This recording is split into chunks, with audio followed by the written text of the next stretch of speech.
Friday. This is crazy. On a Friday, it's crazy. But we are here, ready to enjoy ourselves, have a good time. As y'all see, I am by the judge himself. It is the one and only Monray. The best in the Midwest is below me. It is the Uniqo Williams. Of course, we got the sensei of the Blurred Cartel, Hollywood Sensei. The legend himself is here to join us to talk a little bit of sports. We got a few topics today to talk about, and I'm excited for it. How y'all doing today, boys? Yo, Blessed Man, and good highly Friday. favored. Juneteenth, you know what I mean? Shout out to all my black folks. You know what I mean? Chud the Special builder Juneteenth on edition. Chud the builder got his bond revoked. He in jail. Good day. It's a good day for black people. Let's go. Good day. The racist lost right before Juneteenth. That was a good present for Juneteenth. Well, But they also dropped the Carmelo Anthony footage today, and it's very racist on Twitter right now. So it's not very clear footage. It's not clear, but they try to drop that on Juneteenth too to stir it up. we ain't letting them win. We got Chud the builder locked up. Good old CIA psyop. Yeah, we got the Chud the builder locked up. But let's get into some sports real fast. We're gonna start off with this. Yay or nay? Wemby is still the current lead for the face of the league. As the Yay. future face of the league. Future face of the league. Future. He's in Because the he's they in the still LeBron. league.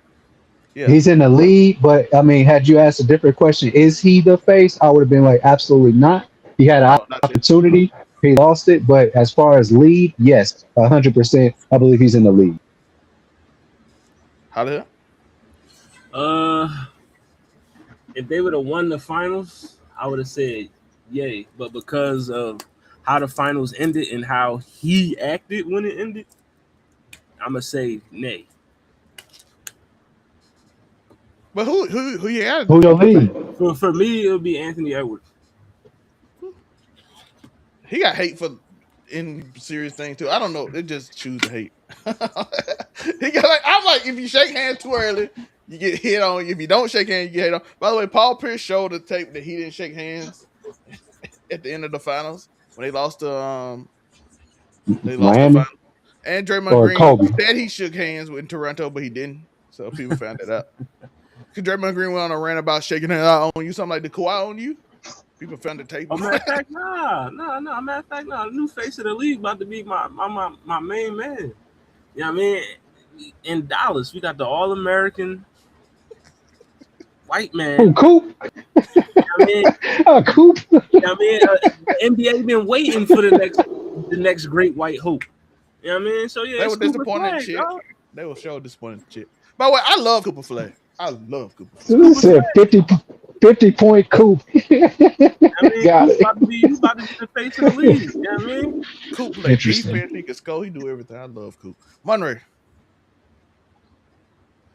it's a tricky question because I say yeah, he in the league to be the next face of the league. I think that's fine. But when I say lead, I think that lead is like almost minuscule because I don't think none of the current face of the league contenders are anywhere close. Like they tried it the last 2 years with Anthony Edwards, and that just fell through because he just was not that guy not on the right team, not able to get to the right levels when they pushed it. Then they tried to go full force, NBA included, with pushing Wemby as it, and it just fell flat on their face with just everything going bad.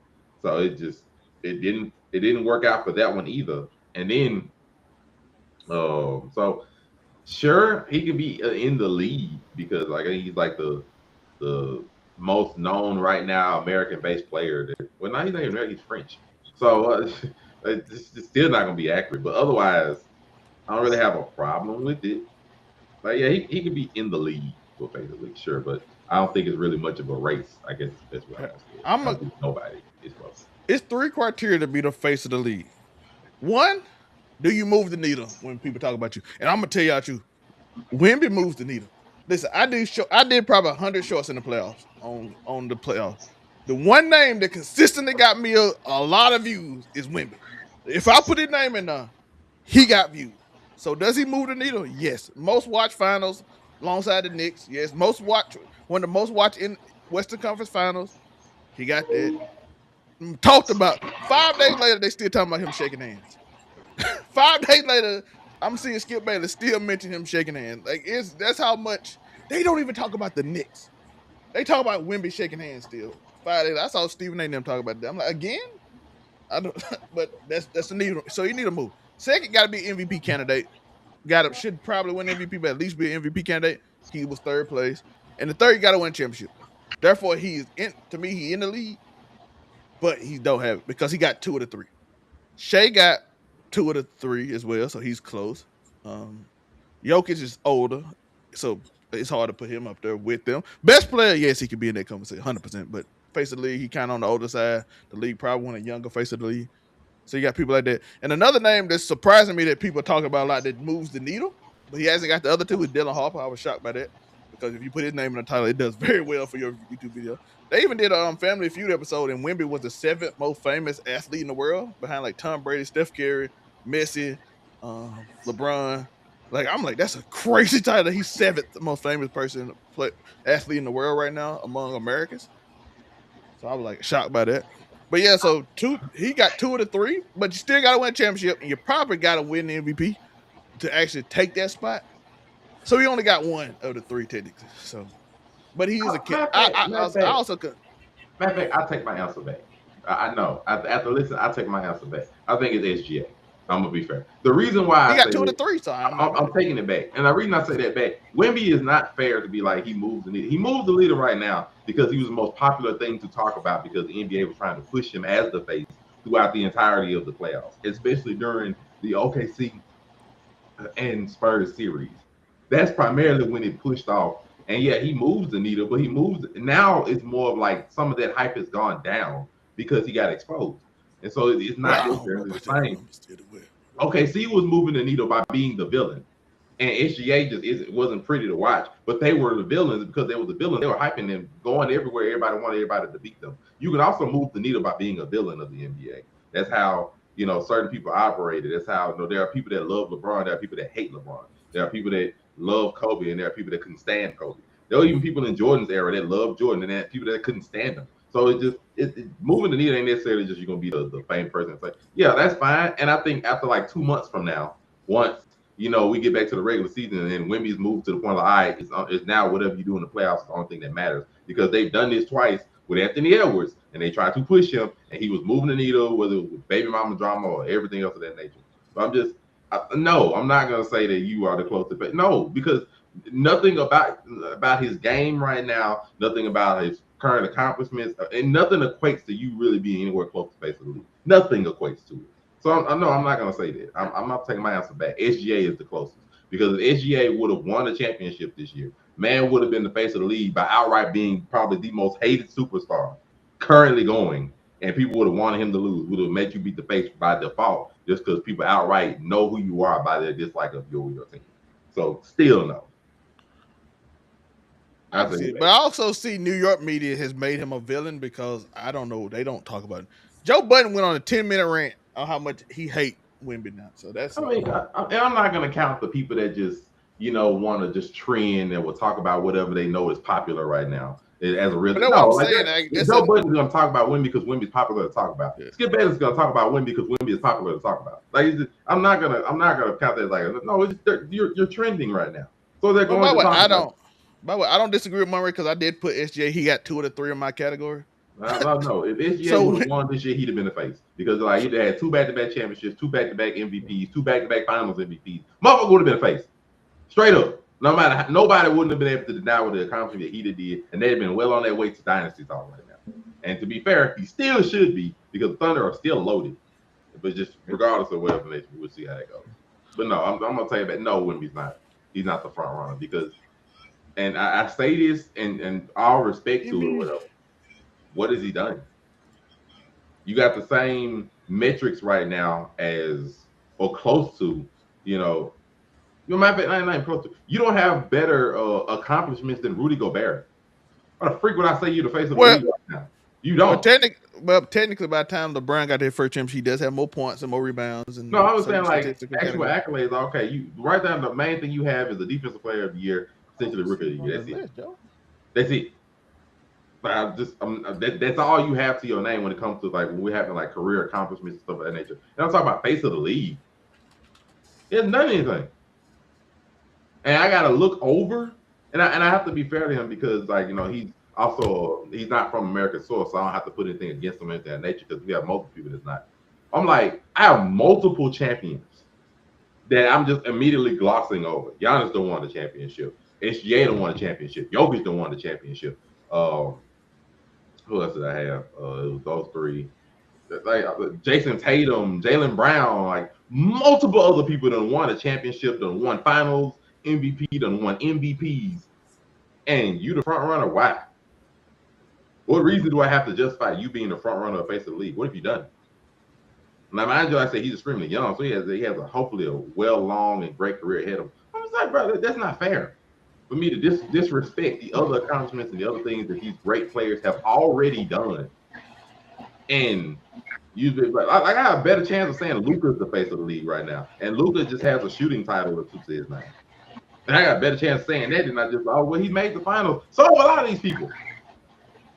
So Jimmy Butler done made the finals. I don't see nobody up here talking about Jimmy Butler the face of the league. Again, like I said, I dismiss certain people because of they older, so they not gonna make the older person. I say Jim Butler, Tyler Hero done made 2 finals in the last 5 years. And everybody saying no.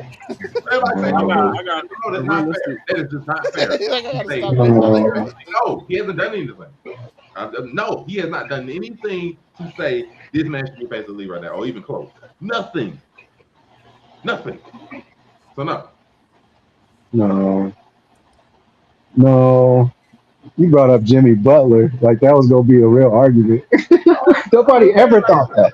Nobody ever think that. Finals this soon as good. So a lot of people. No.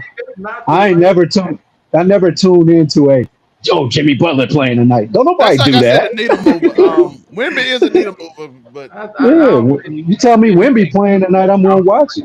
Like I know people that know Wemby that don't know nothing about basketball. They don't know another player besides LeBron. I'm happy with that. It's cool. That means when I say needle mover, that's what I mean. People know him. People know who you tell me SGA playing tonight. I'm not turning the TV on to go watch SGA like that.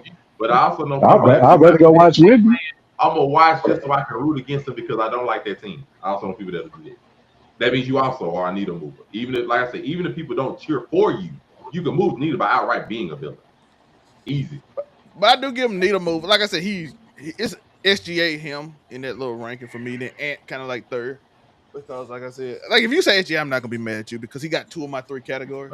I'm not giving that to him right now. Like that's not fair. But it's just not fair. But just like as far as leading, I think the league kind of got a future star they know. And then he got a teammate that like I said, also has a potential to. I got a legit question. What's that? Yeah. All right. So like throughout the course of the NBA's history, like there has been great foreign-born players, of course. You know what I mean? Hakeem Olajuwon, Dirk, Tony Parker, Manu Ginobili. Now you got Wemby, all that stuff. You know what I mean? Jokic, Luka. You know what I mean? Giannis.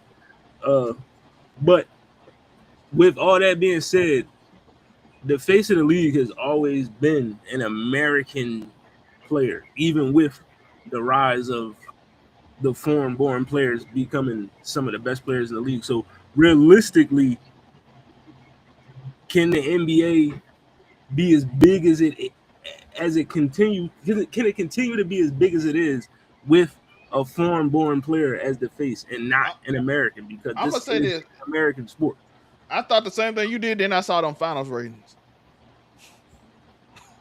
When I saw them ratings for the finals this year, I'm like, okay, they might have something, but it's also the Knicks too. So I knew that was gonna be added in there. But you need a other star to be against the Knicks to do it. Like the best case scenario for the league is for the Knicks and Spurs running back and Wemby take the title and be the MVP next year. That what the league want, for Wemby to be the MVP and then beat the Knicks. That man got to make a heck of a turnaround in his skill set right now. Man, you got to damn all that. First of all, can the Knicks make it back? I mean, I think it was. I just said the perfect scenario for the league because Cat might not get re-signed because they can't afford the max for him. So that's an interesting scenario that's going to happen. I mean, the East is back next year. I believe they're back competitive all over again. It's not a walk, a cakewalk. Celtics next year. It's going to be different next year. Orlando Atlanta might Hawks be a gonna be little a bit lot better. better. I know people laughing at that, but Atlanta, Atlanta Hawks gonna be a lot better. Jalen Johnson's Charlotte, gonna be a lot better. Charlotte will be there. The Heat might be By back the way, based Jalen Johnson the upon only it's a team to beat lot. them twice. By the way, Jalen Johnson beat the Knicks twice. Come here, boy. Come here. But to answer your question, Hollywood, I would say that as long as I've been alive, it's always been an American, which would be Michael Jordan. You had the luxury of having him for over a decade. Then you had so you had that, and then you had the luxury of having LeBron and Kobe and all them for all these years. Then after Kobe and them came off, you had LeBron and still had Curry and you still had KD and you still had Russ and all them. So we just had the luxury of just always having an American. So now with it being a much more wide open world, with the world having the internet and all that type of stuff, and the international community can jump in, this is our first opportunity to see if it can work in the history of basketball. Yeah, but I saw another question that we're gonna ask about. Yeah, let's see what we got here. And also scandalous. When I say scandalous, not scandalous, but scandalous I'm just, faces I of can the see what you're league. So I saying. mean, the Anthony Edwards aspect of things, like I mean, that nigga's not squeaky clean like you get with your LeBrons and your Stephs. You know what I mean? So it Wemby right now. I mean, he's squeaky clean. So is SGA. But He's squeaky but clean. Ant So got it's kind of the it's. Ant got kind of the rough little that Allen Iverson kind of had at that time. But Allen wasn't never the face. He was just But a. Allen was also 6 foot, so that's also a problem with the league not gonna let a 6 foot So person. that's we just gonna have to wait and see what America's actually going with. That's what it's gonna take. Popularity wise, it'll have to be Ant, but Ant got to probably get out of Minnesota because everybody that got out of Minnesota win a championship. As soon as you get out of Minnesota, it's time to win a championship. Hey, Wiggins got out, won a championship. Cat got out, won a championship in a few years. Hey, Kevin Garnett got out, won a championship. Kevin Love won a championship. Damn, that really happened. Like if you got Minnesota as a it was the second or first star, you win championships. Apparently, I did not. When I think about that, that's actually crazy. How that? Yeah. And I think it's at the third year too. Every time, right? Second or third year, you win a championship every time you get out. That's a crazy stat. Next up, this is a question I saw Well, that I where your think parents at? the Spurs will end up like this is Doc Rivers, so excuse the stupidity of this question. The Spurs might end up like the 2012 OKC Thunder. This is a Doc Rivers stupid question. Shout out to Doc Rivers. I'm gonna say nay. You know what I mean? Because I got a simple no. It's a simple answer you because know what I mean. If you're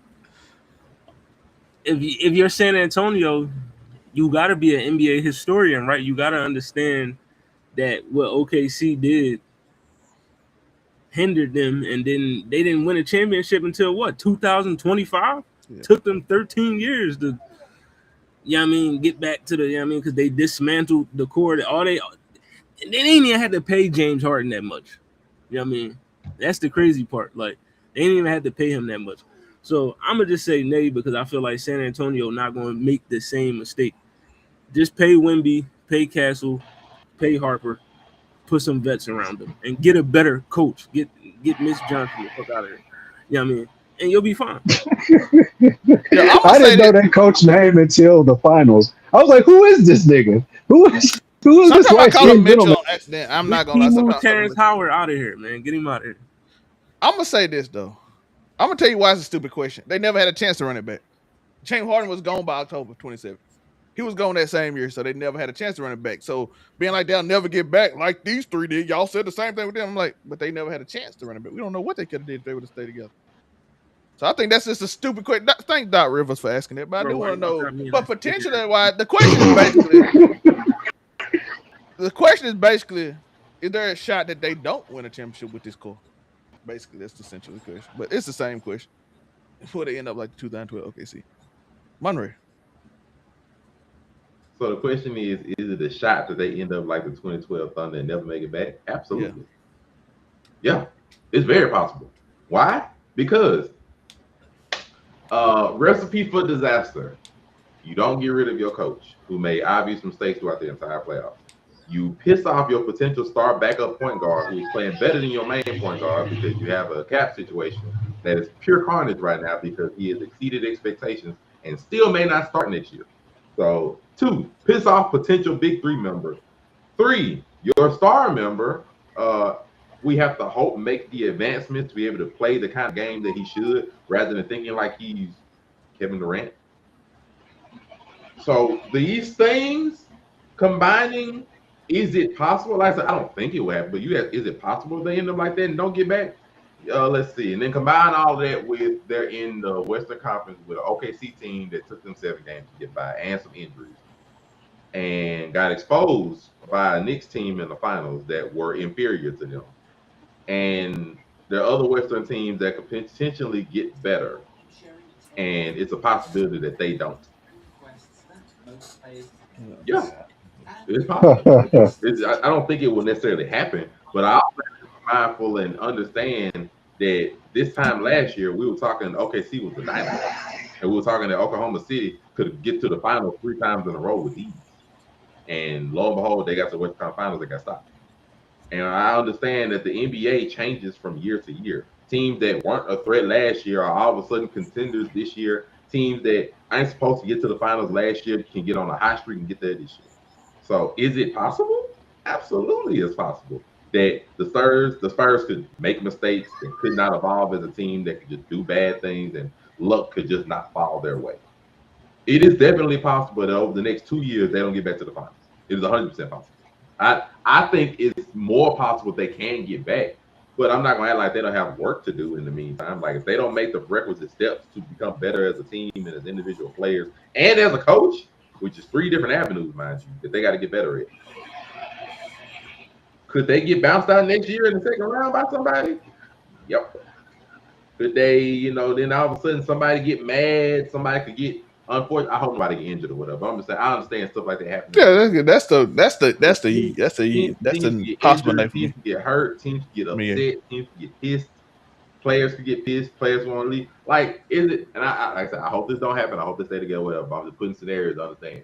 In 2 years, could Dylan Harper get upset to the point he want to leave? Yep, definitely could. If it keep going the way that it is now, is it possible that Stephon Castle could stay the same or regress or keep a turnover problem? Yeah, it's definitely possible. Could De'Aaron Fox, because they're stuck with his contract, get worse in the coming years instead of better? That's definitely possible. Could Wemby, keep thinking he Kevin Durant, keep on taking these pull-up shots or whatever instead of being Tim Duncan and killing them with fundamentals and stuff? Yeah, he definitely could. So it's not out of the ballpark to say that this team might not get back anytime soon. I think it's more likely that they do, but it's possible they don't. So the answer, yeah, it's possible. Yeah. I agree. Anything possible. Like I said, we hope it's not. We hope no injuries happen. I think that's the number one thing, the injuries.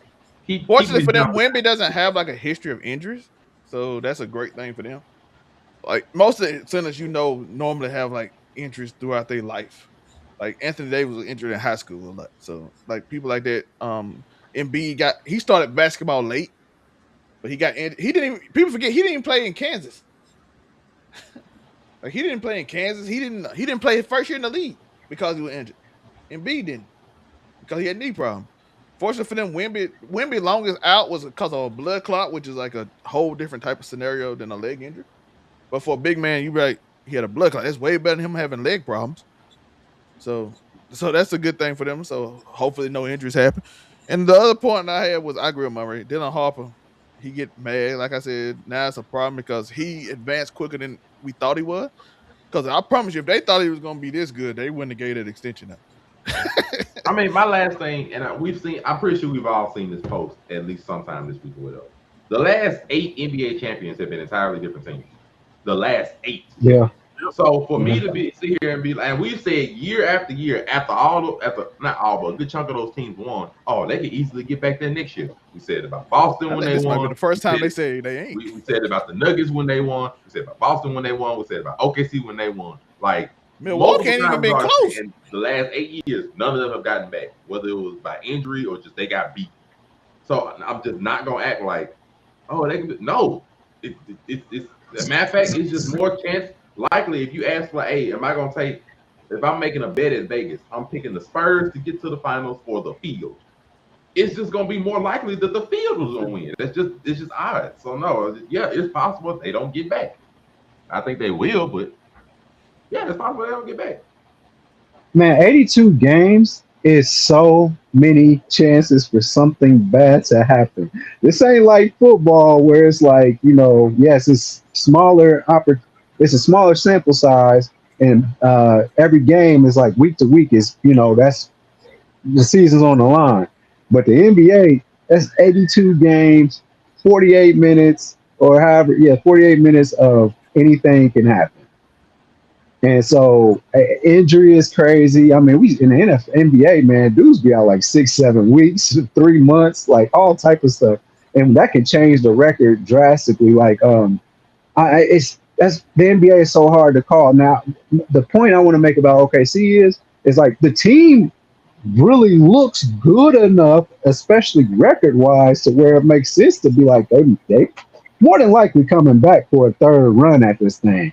I mean, they could be Western Conference champions or make it to the Western Conference Finals again, just because, like I said, from their record standpoint, they look like they were going back to the finals. I mean, they look like a really good team all year. So the Spurs, we know that they look. I feel like they can't do nothing but get better. So I mean, it makes sense if you would be like the Spurs and probably going back to the finals. But man, it's so early right now, and I mean, like I said, that December, January stretch of games is going to make a difference between a lot of people's records. I mean, it's a lot that can happen in the NBA, so it'd be really hard pressed to say. But I mean, record wise though, OKC and the Spurs, they just record wise, they look poised to make another run at it. Yeah. I don't trust the Knicks. I don't trust the Knicks, man. I'm sorry. I just don't see The it. Knicks, the first team I've seen that people like they can't run it back. I saw Stephen A. Smith, who I was don't supposed to see be his it. favorite team, say they can't run it back. Yeah, But man. again, they have a I don't problem see that it. Cat, if Cat don't take less money, which is almost $10 million a year, they can't re-sign him. So that's a big I mean, problem. no, I'm gonna be fair. I'm gonna be fair. It's not. That's a big problem. I think the media saying the Knicks can't run it back is probably just them being honest and say this was really a fluke. Like it's just them being honest, like it was a fluke. Yeah, I don't think it's a slight. I'm at the there. Knicks. It's just like I they just feel like- overachieved this year. And It's then not a Cat slight- might not be there next year. So that's a The ball bounced your way. The ball bounced your way, Knicks. That happens. Like And plus, you gotta look at the history of the past 8 years, the parity in the league. There hasn't been a repeat champion since what? Golden State ran it back to back in 2019, 2017, 2018. I mean, so it's not a far-fetched thing to say, oh, the Knicks not gonna run it back because nobody has ran it back in the past 8 years. I mean, Just like I said, I think they just admitted it was a fluke. Like it's just, and not to say that the Knicks are a bad team. They're not a bad team. They played amazing. It's just we can be honest and be like, Came back from 30 down. I did see a stat that said in every game the Spurs shooting percentage went down, which means they got tired legs from the season being long and they're not used to playing it long. Oh, that's just anytime you ever seen it, and I ain't not saying it's an excuse, but again, if you're not used to playing, because you gotta remember they played in game sevens. Knicks had time to have 7 days rest. So if they if a player's legs go to, I know people gonna say they're young, but 100. Most of these people only play 20 games a season. Wemby never even played 60 games in the season. I mean, I'm gonna use this time to give kudos to LeBron because he used to 82 game seasons, then the playoffs. I mean, he was living that life for like almost 10 straight years. He a freaking I nature. mean? So He's a freaking.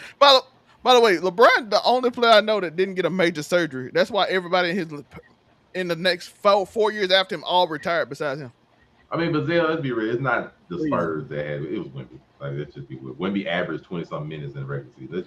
Not the whole. Yeah. He and then he started getting 40. Then he started getting 42. After you get 40-minute games, and you've been playing 29 minutes. Yeah, they were showing his percentage too. Every quarter, his percentage go down. Yeah, by the way, that's also why he started shooting jumpers more. Because when you're tired, you start like, I ain't finna do that. So he got a ways to go. That boy better learn from the school of Tim Duncan. And you in San Antonio?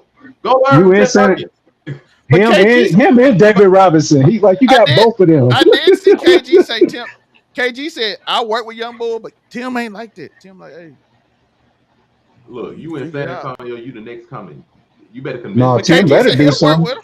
But KG said you got a slim bill like me. I'll work with you this summer, young fella. But he said Tim ain't really like that though. So Tim don't like work with people like that. The way Wemby needs to play is like Tim Duncan.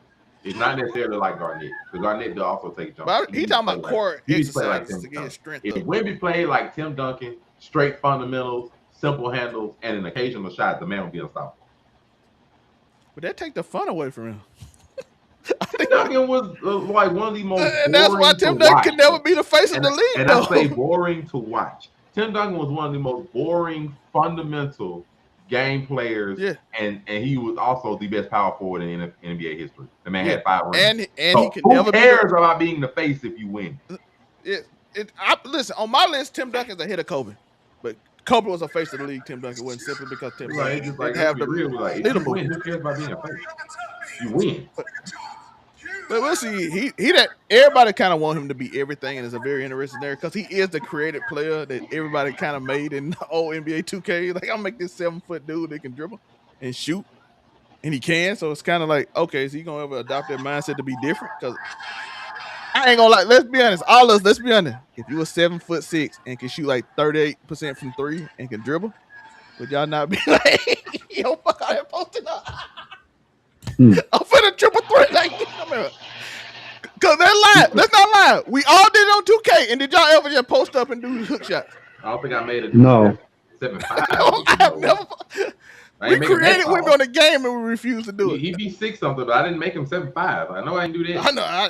Everybody I know almost made a 7. I think early 2000s when I was a kid, when you would be like, "Ooh, this will be funny. Let me make a 7'7" nigga." Joe, But they patched it out. as an adult, no. Joe, they patched it out. You couldn't do it no more. Joe, they patched. How the hell am I lying? Did they not patch it out 2K so you couldn't be a 7'6" dude that can shoot 3? They did. They had to patch him out. So I'll be a hypocrite to be like, yo, if I had this ability, would I just be, you know what I'm saying? Would I do? Well, and this is a weakness that I found out about Wemby too. Is especially in that game 1. It's like they be standing him up. Like he can't. He's what Mitchell Robinson and oh yeah, they and Cat. They was standing him up like there's no backing him down. It was, remember when Cat was trying to post up or trying to, when he was trying to back down like that's how they was standing, stopping him in his tracks. He couldn't get to the paint if he wanted to, bro. So that's it's a lot he got to work on. Jose and everything. But then you saw like Jose and them, and they hit him in the legs with the butt, throw him off balance so he can't do lobs and shit. He gets a lot of fouls. That's why he get frustrated a lot too, and he'll push somebody because if you watch the play, he literally get like thrown on the ground. Hey, now hold on. Hey, and also some of his behaviors, they get his ass smacked in the motherfucking jaw, man. I'm gonna tell you that now. He keep doing that shit. If I'm Wemby, I'm not gonna lie though, he do that shit and nobody do nothing to him. I'm not, shout out to that. Because that nigga tall as fuck. But listen, if I'm Wemby, off season, you know what I mean, walk up, get some bricks in your back pocket, nigga, holla at Giannis, dog. You know what I mean? Holla at, get in the weight room with Giannis. I don't know if his body can do that. I'll do probably KG, Tom Brady. Oh, you talking about off season? Kevin Durant did that too. He kind of bulked up a little bit. And he was able to move around pretty successfully. He can kind of be slim but add some muscle. I've seen it happen. KG for his build though, it probably KG. Women need to work on 3 things. He got to get a little bit more size on, like a little bit bigger, to be able to bang down there. He got to work on the post game. You know, he got a post game. He's just not strong enough to do it. Bottom, and he needs. It's gonna sound a little bit off shaky or whatever the case may be, but post game, that and I'm gonna say mid range shooting, not far away shooting, but. Because a clutch factor, I would say that, but you can't really develop a clutch factor until you get a clutch like this. But you need a post game because you need to be able to just work down in the post, down low. You need to be able to be in the paint, bang in the paint, all that kind of stuff there. You have to be able to do that. Oh yeah, conditioning. That was third. Conditioning, because you cannot keep on getting suckered out. But if you work on an effective post game to not have to work as hard, you won't be as tired. Conditioning, post game, strength. That's what you work on. Because if you come back and I see you in game 1 trying to go off the 50 like you did this year with amazing shots, including lucky shots, like I know you need random 3-pointers and all that stuff, it's not gonna go well because people are gonna exploit you. Like we found out in the playoffs, your game is exploited in the playoffs. You are not a shooter. You are a big man. Play like a big man. Y'all know what's crazy though? We be talking like he averaged like 27 and 13. Like, it was like a crazy like nigga, you should have did more. But he should have though, because I'm not saying he should do more. He should do different. But I will say this for him though. The post game, I think he got post move, but I'm gonna tell y'all something from playing back. If you ain't strong, that dude don't move. You're gonna be looking crazy. Sometimes he did a move against Cat, and Cat didn't move, and he did a layup up and on, and Cat just sat there and looked at him. He like, oh, that ain't gonna really. Yeah, I'm just like, you ain't backing down Cat. I'm like, bro, you should be able to back down Cat. I'm like, even though Cat is strong, I'm just saying like that's the kind of post game you should be able to back. But you saw him do post move on Chet, and it worked. So I'm looking like Jokic. We talk about Jokic. Jokic can bag down somebody in the post and get a bank. So you saw him do post moves on Chet. Bag down somebody, get a bank, easy. You are 7'5". We need you to be able to back down somebody and get a bank. That should be. Like I said, that'd be if he get his core strength down and can like not be set like this. When if they can put it in your back and sit you like that, it don't matter what move you got, he ain't moving. So he just sitting there. You can do all the shakes in the world, boy. He just gonna be looking at you like if he ain't moving, then I'm gonna say it like this. And he just you'll understand what I mean. But past game 1, it didn't happen as effectively. But Alex Caruso should not be able to guard you. Yeah. That should not happen. Caruso should not be able to guard you. Well, if I could push you out the paint, you know how disrespected Shaq would have felt if they would have put a nigga like Alex Caruso on him, nigga. Right? No, fire. Come on, dog. Like Caruso should not be able to guard you with Chet coming off the weak side. No, you should be like, oh, this is an easy and one every time this man gets the ball next to me. You shouldn't even be like I said, get his core strength up. He'll be good. I can also get my man a better and one every time I get the ball. Get him a better point guard. I mean, which is speaking of, shout out to that segue. Fox should remain the starter for the Spurs next season. Nay, I'll tell you, he's the main reason.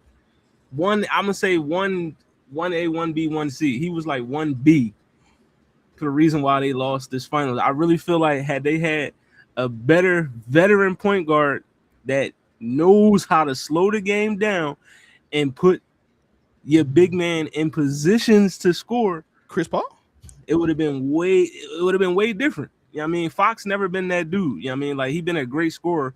Went to the playoffs one time with Sacramento and they lost to Golden State. You know what I mean? But yeah, Fox, it was a good move in theory.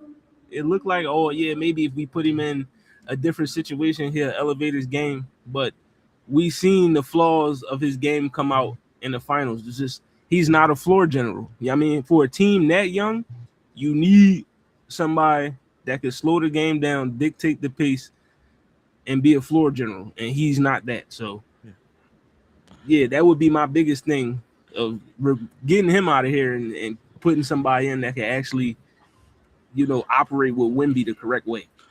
I was thinking earlier about that, and I was like, okay, what if he come off the bench and they be like, hey, when Wemby come out now you the scorer. You don't have to worry about all that floor, Junior. Just do what you did in Sacramento with the second unit. And I'm like, okay, that might work. That's what I'm saying. Just be the floor. And then Castle got developed. In that case, Castle had to develop his mid-range game because most of the turnovers come from when he gets stuck in the mid-range. Because I don't know if people saw it. Because Fox and Harper, I know people saying Fox and Harper, but they score in the same spot. They both left-handed. They like the same spot. If you look at the numbers, I was looking at it the other day. Fox percentage and Harper percentage when they play together goes way down because they like to try to score in the same spots. Castle like to score in the middle of the court. The only problem with him is he gets trapped in the middle and he's not confident in that midi. And then he just like, oh, I gotta throw a lob or something, and then it ends up being tipped or flipped over. So if he learned that, he can literally be the point guard for the team. I know people don't like Harper is a scorer. Harper is a scorer. Yeah. Castle Harper definitely should be the 2 guard.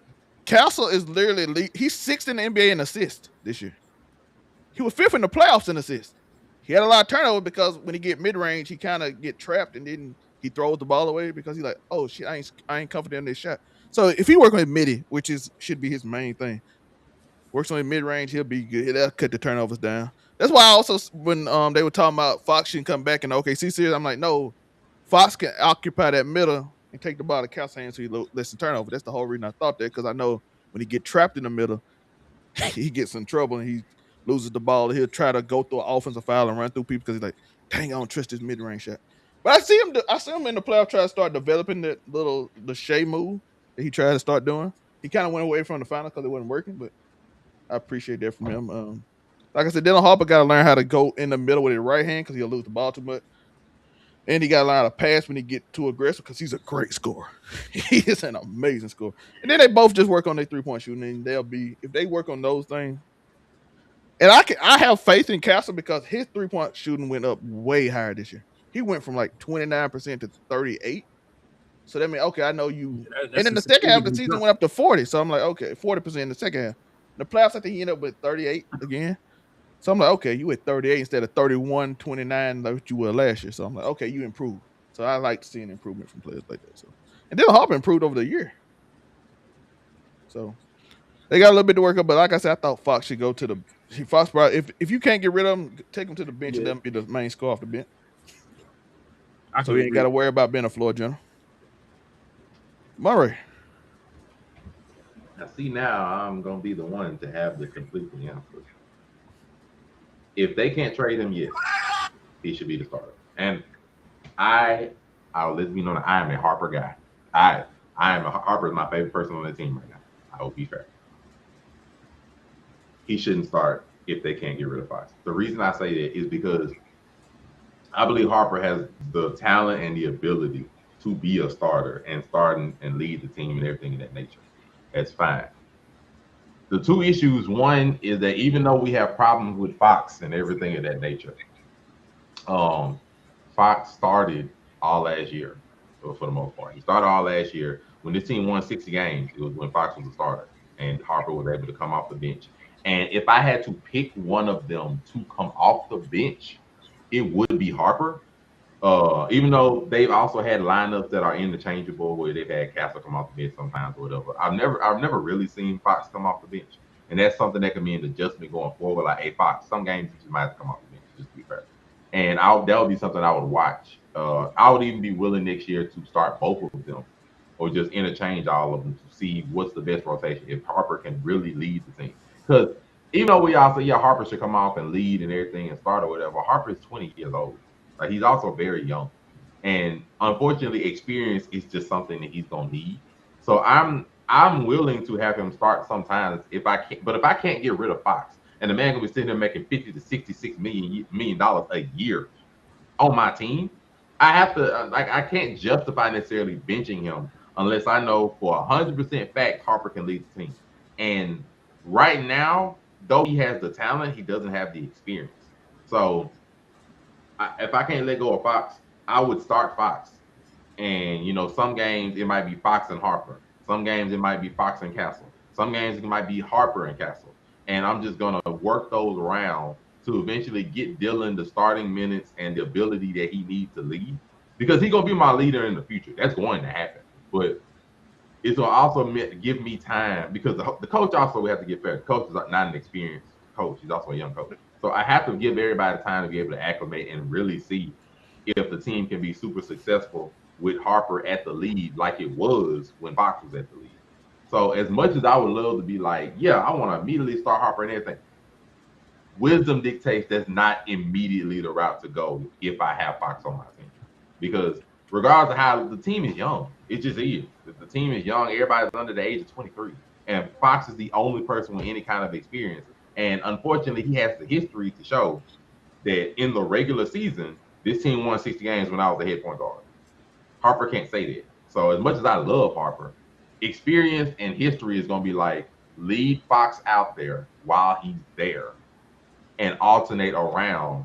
And then if by the trade deadline of 2027, like January-ish or whatever, I clearly can see, all right, Harper Harper's the best guy to run the floor. He's the best guy to run the point guard and be the starter or whatever it may be. All right, cool. If I can let Fox go for something at that point, big. If I can't, all right, Fox, we clearly see the team's going in a better direction. So we're going to rotate you and have you come off the bench. Something like that. But starting off, if I can't get rid of Fox is going to be the starter. That's what I would say. The reason I'm gonna say why only reason I disagree with it, I want Harper to get them reps. I want them starter reps. Because I want him with Wemby. I don't want him without Wemby. I want him to activate. It, and this is also my mentality when it comes to it. Like I said, I would do it slowly, to get those reps in, because my number one mentality, if I'm the coach or the owner of a team, is not for my team to get the experience, quote unquote, and all that. Is to win. I want to do what I need to do to win. And I know from history standpoint of fact, we won 60+ games, and Wemby was a potential MVP of the league when Fox started. So therefore, I know from history that I know this will work. And I also know Harper has potential, so I'm going to do him slowly to get that potential in. And we'll be able to know by, January. That's 2.5 months into the season. I'll know by the end if Harper should really start going forward, or if he's not quite as seamlessly blended in or not. So, but ultimately, I want to win. Just like, you're going to get reps regardless, but I want to win. And I know at a floor that if Fox starts, I can win 60 games.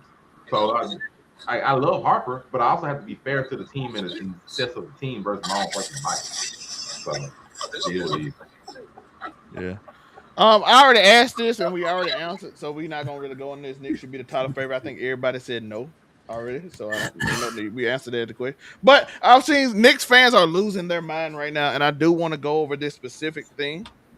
So we're gonna have some Knicks topics, and this one's gonna set me off a little bit. But Brunson is a better player than Allen Iverson. Yay or nay? Capital N, capital O. I don't care if he just won a ring or not. That man is not better than Allen Iverson. Whoever's out there saying Brunson is better than going crazy right now. Y'all niggas better shut your mouth and stop disrespecting the answer, nigga. You know what I mean? We talk about an MVP, steals leader, all NBA player. You know what I mean? Come on now. Crossed over Jordan. What are we talking about? He got the crossover band as carry because Jordan didn't like this. Like, you know what I mean? It's the whole ring culture thing. I mean, you win a ring and then you suddenly just vault ahead of niggas that, I mean, was better than you all the whole time. You know what I mean? But because you got a ring, you know what I mean? Nah. I'm gonna say this about ring culture too, because this is one thing that I said gonna set me off. Listen, the ring thing is just to separate the all-time greats because they all-time great, and it's hard to separate them.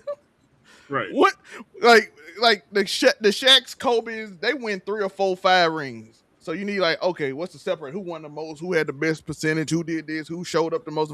It's just a little nitpicky. Once we get past the 30 and 40, ring don't matter who the best player no more because we ain't trying to separate them. It's just who better. And no, Brunson is not better than Allen Iverson. I say we even had a debate in the chat about people saying, is he better than Luka or Harden? No, he's not a better player than Luka or Harden. He is simply not a better player. Now, I did make a case that if I was building a team, would I want him as a leader of the team more so than them two? Yes. But as a player, it's not even, I'm going to just be honest, it's not even close. I'm just judging them at their peaks. Nah. I mean, and I fucks with Brunson. I like Brunson, dude. Like I said, he's not better as a captain, Iverson. I love Brunson. But as a player, he's nowhere near Prime Harden. He's nowhere near Allen Iverson. He's nowhere near Luka at peak. There's a reason he was second. When they played together, there's a reason he was second choice. Just to be honest. He's a great leader, by the way. Listen. He's a great leader. And if you had him on I would love him on my team. 100%. So it's no disrespect to him. But just because he led a team on a great run where before the last game he scored 42, we were saying OG was the MVP. That is true. And the first 2 games we were saying Cat was the MVP. Yeah, in the first 2 games, Cat was MVP. Brunson played horrible in 4 to 5 games. Well, the last 6 quarters he played amazing. The second half of the game 4 and then game 5, but the first quarters before that he was awful in that series. So I mean, so you might have an argument if you say Brunson better 3-point shooter, and then you could go out there and say Is he's it? learned how to he's learned how to he's built on what AI was able to do in regards to being a scoring guard that goes to the hole. Okay, you got a little bit of an argument there. But until I can see an Allen Iverson with a complete team with help, like Brunson got, which he might be getting those open opportunities in the lane and those threes because of all his supporting cast around him. Okay. So until I could see Allen Iverson with a complete gifted team at his prime, I gotta give it to AI because I mean he did a lot with nothing, if you ask me. And to go up there and say I'm taking on Shaq and Kobe, basically by myself. I mean, dog, no, I ain't no. I'm sorry, Brunson, but you got too much help, bro. Right. This is a question that goes to a well-known thing that happens after every NBA championship. A whole bunch of random debates of where this player ranks now and how good is this player ranked now after every championship. It happens every year. And Jalen Brunson is just the new person that people are throwing up comparisons. I've seen videos of people saying, I can't name 5 people better than Jalen Brunson in the league right now. I can't that's name crazy. 7 people. Like, what the fuck are y'all talking about? Like, people have to understand, and it's something that people just do not get for whatever reason, or they just go with the flow of how stuff goes. Championships normally do not change how the player is. It just advances their legacy. It advances their career. Yeah, The with the player speed is of their still the leagues. same. And I say 9 times out of 10, because unless they have just a historic finals performance or something in nature, or something happens in the finals that makes us have to evaluate their skill set. Like for Wemby, for example, we reevaluate Wemby's skill set based on his performance in the finals. But like if Wemby would have won and played like that, it still would have been like Wemby didn't play well. Like, and so Brunson didn't play well in there, bro. Like, the last year or two, and I'm saying that like prime peak or whatever, he hasn't changed just because he got a championship. And we have to start looking at people like these players have not changed. 9 times out of 10, they don't change that much when they win a title. They just win a title. So no, like Brunson still ain't better than Steph. I'm willing to say that because I still think Steph is great. But like, it's not wrong to be like, oh, Steph is Brunson's better than Steph. So I'm like, no, like these are still the same I players. saw that debate too. Yeah, I've seen plenty of. When I say I've seen a ton of debates. When I told you I've seen one of people like I can't name 10 people better than the league right now, bro. I'm like, what? Oh, Brunson's better than Ant right now. I'm like, wait, what? Like, how do we get to some of these points where we talking Monte, I saw somebody tell me OG Anunoby is better than Kawhi Leonard. I almost lost my mind. yeah, I've seen one. Jalen Brunson. Nigga, what? I almost lost Yeah, my. I've seen ones where we went. Jalen Brunson has gone from he's the best. He's possibly the top 5 point guard in the league. So he's the top 3 player in the league. How the frick we get here? Like no, like stop this. Or I've seen ones. The 2026 Knicks are better than the 2024 Boston Celtics roster, or they're better than the OKC team. Like calm yourself. Like, no, just because a team or a player wins a championship doesn't necessarily mean they're super different than what they were. It just means it's a stamp on their legacy and their career. The players are mostly Let the same. me Cat's still the same player that still has defensive struggles.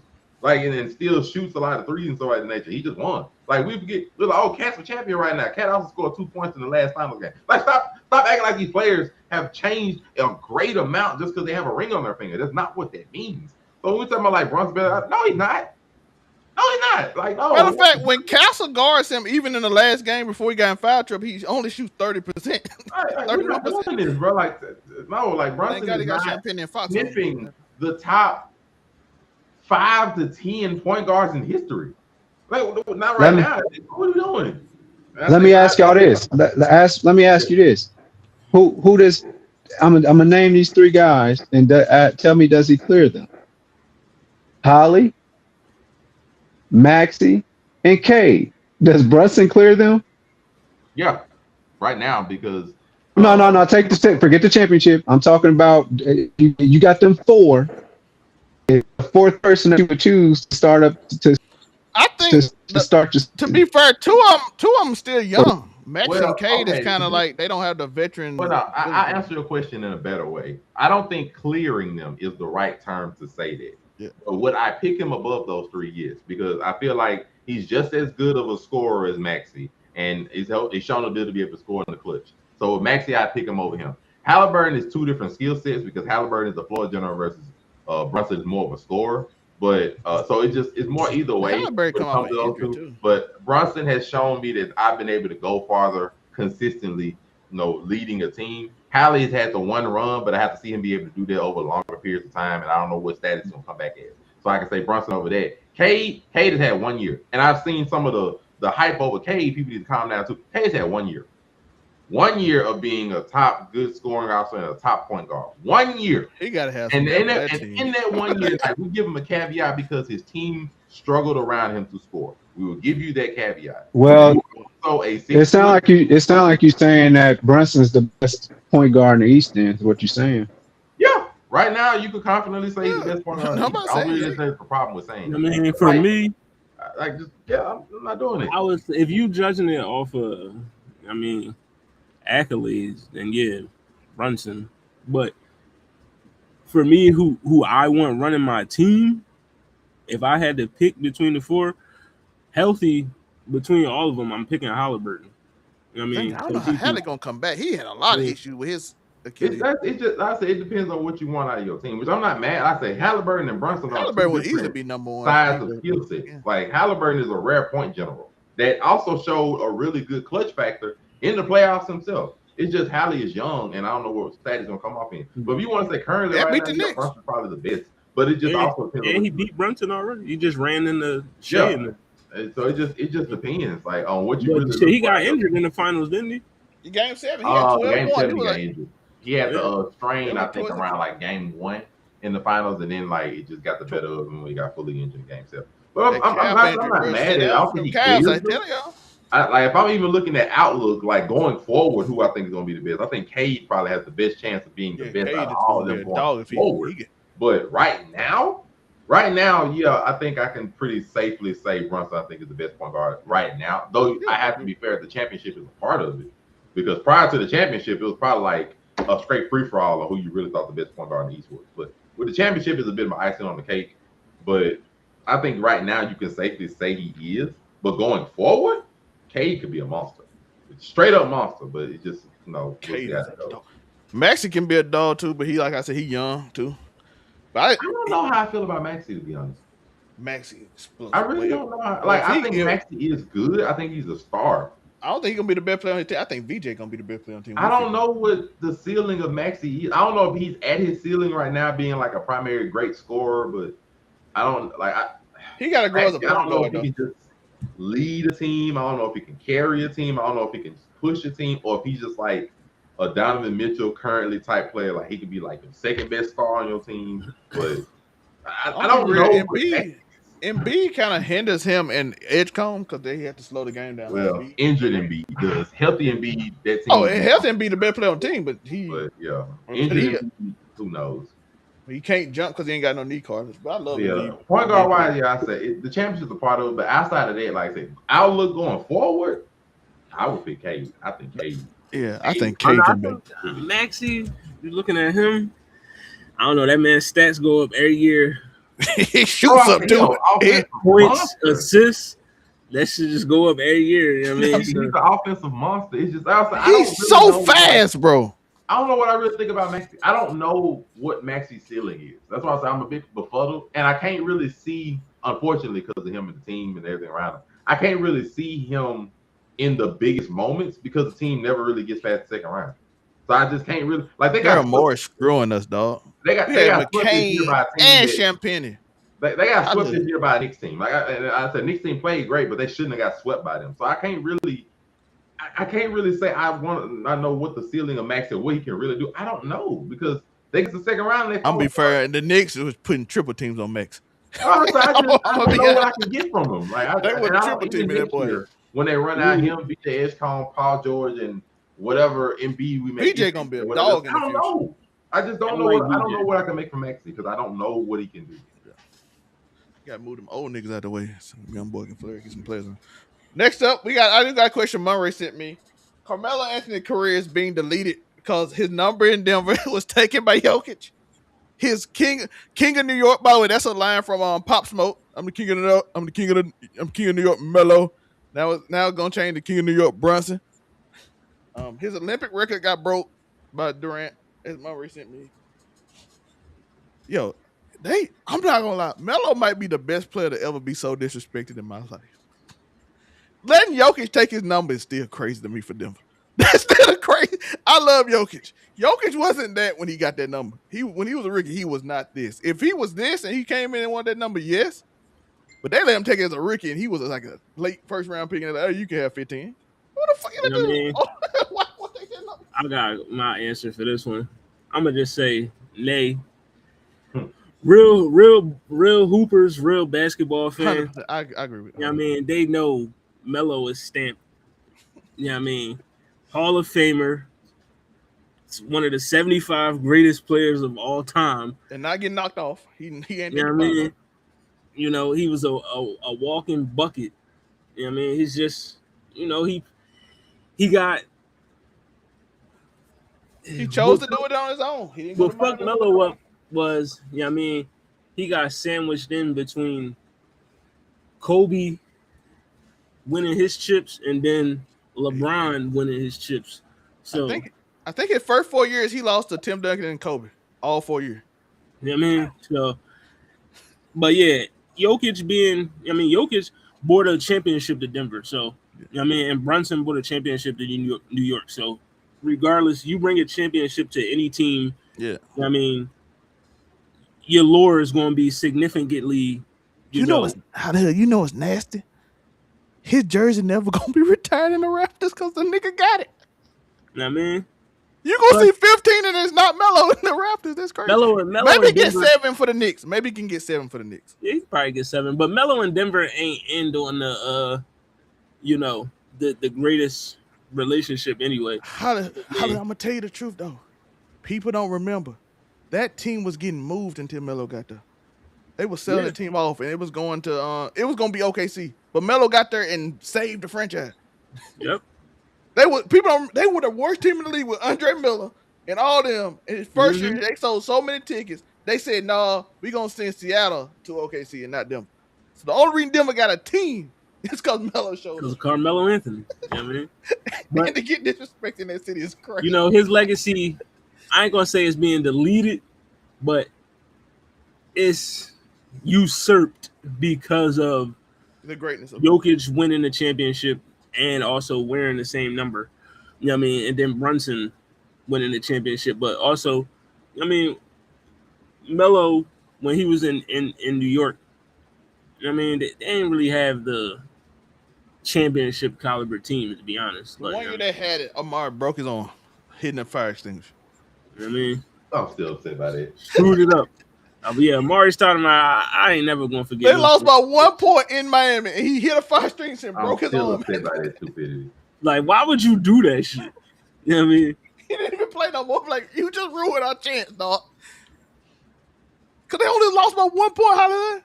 They lost by 1 point in Miami, and you broke your arm on a fire extinguisher. Said, yeah, you know what? Yeah, I'm gonna make sure we lose this series. You know what I mean? Let me break my arm real quick. And he never was the same after that either. Yeah, shout out to Amari Stoudemire. Raymond Felton got fat after that, so shit, Raymond Felton, that nigga. He didn't got big for real though. I knew he was gonna get big when he stopped. He was eating too many of them New York Glizzies. You know but Monray, this was your question that you sent, so I don't know your thought.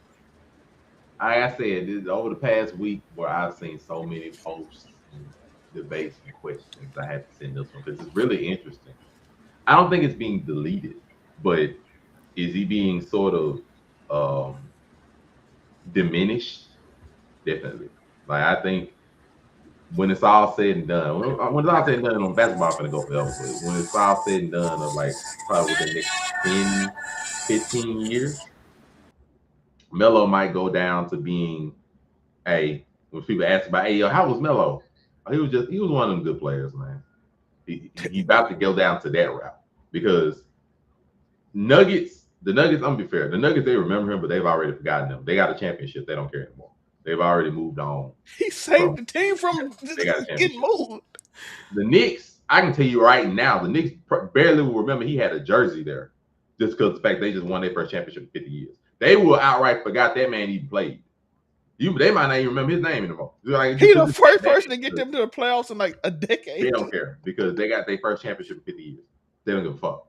And I know they don't give a fuck. So and it's not just him. It's when we think about a bunch of players, him, Reggie Miller, there's a bunch of players that were good. Mar's talking about too sure, but Reggie Miller.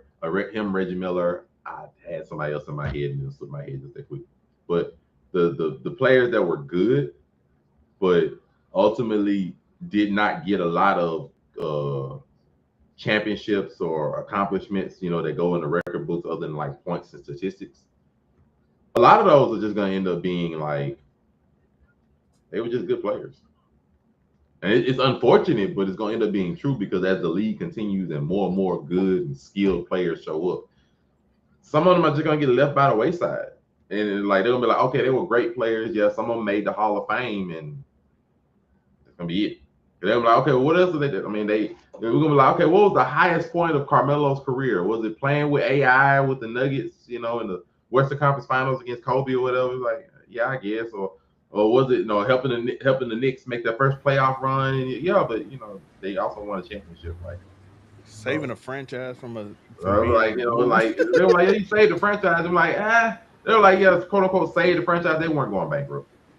They was moving. They was 100% moving to Seattle. Oh yeah, like I'm saying that's what people are going to say. Oh, people are like, they weren't going bankrupt. People don't remember that. And that's what I say. When we remember great players and what they've done, it's gonna get harder and harder to remember those great players as great when the goalposts end up being moved. Like, we're gonna be looking at people like, not unless he wins or whatever. I'm just using people as example, like Jimmy Butler.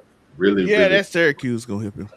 Really, really good players, and it's gonna be like they're gonna be sort of forgotten about, something like that. And just they're gonna be good, but it's not gonna really be a lot to help them stand out amongst the rest of the greats as the greats keep increasing. It's just like we ain't gonna be able to say, hey man, yeah, this man averaged 30 points a season. He was 35-6 and all the kinds of stuff. Like, I can name you 7 people that's probably doing that right now. It's just gonna be like, it's only gonna be so much we're gonna be able to help us keep remembering some of these people after a certain point.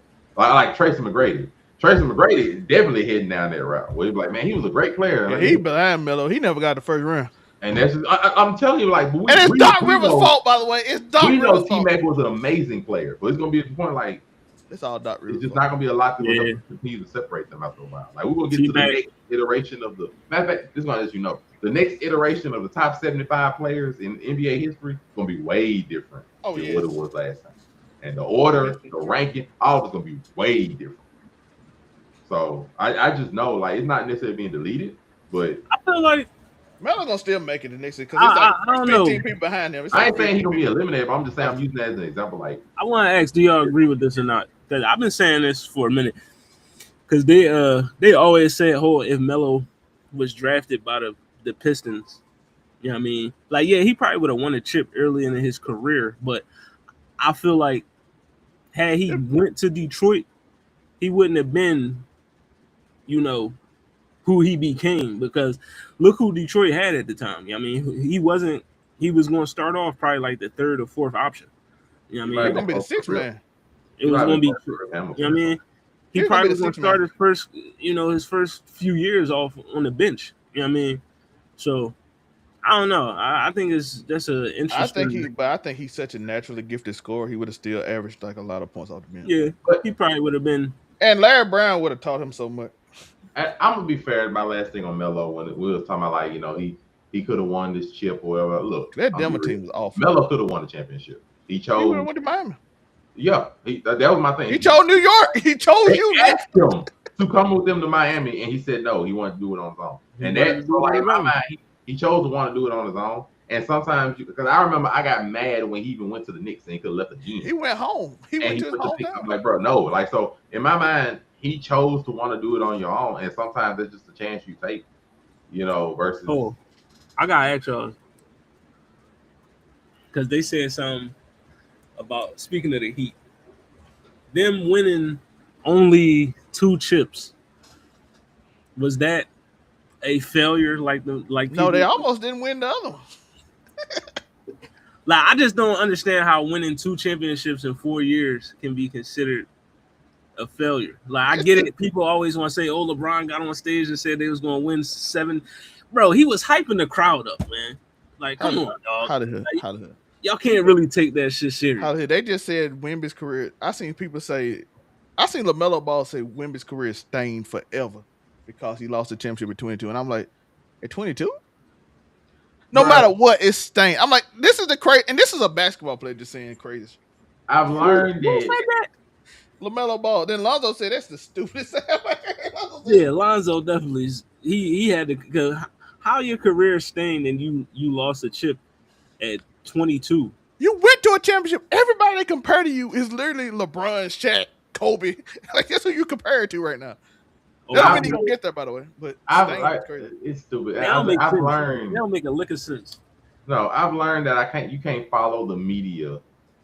And me, I'm like old media, social media, or whatever. You can't always follow the media and what they say, and especially when it comes to narrative, because there are people that like one that's not a failure. If you win a championship, like just like people were talking about, is LeBron's tenure in LA the last I think 8 years or whatever, has that been a failure? And I'm like, you won a championship? No. When people's definition of the word failure in the NBA is just astounding to me. Yeah, the Heat won 2 championships in 4 years. That is an amazing achievement. To call it a failure is insane. Because like a failure would be you didn't win. Like the whole point of to win championships and that you won 2. Like what? How would they ever be? Even if they won 1, it wouldn't be a failure because they came together to win the championship. They won the championship. It wouldn't be a failure. The sons of Devin Booker, Kevin Durant, and Bradley Beal. That's a failure because not only did they not win the championship, they didn't get close. Like that's a failure. But, and they just replaced Chris Paul with Durant and Chris like, Paul. Matter of fact, I've even seen some ones talking about like this past Spurs season was a failure. I'm like, bro, they were a play-in team last year. Matter of fact, they wasn't even a play-in team last year. They didn't make the play-in. They had the 3rd pick. They had the 2nd pick in the draft. They went from not making the play-in to making the NBA Finals. How the freak is that a failure? Like, right. People's definition of the word failure is stupid because they put such insane expectations and move the goalposts after the match starts. I mean, or after the season goes off, or after they make playoffs. You want to move the goalposts. The Spurs could have made the play-in and it wouldn't have been a failure. Just because it's like they won in the playoffs last year. They're projected to win 42 games this year. All right, come on now. They like won at certain 6. point, like media and people got to stop being stupid and moving the goalposts after stuff starts. Like the definition of the word failure is just different.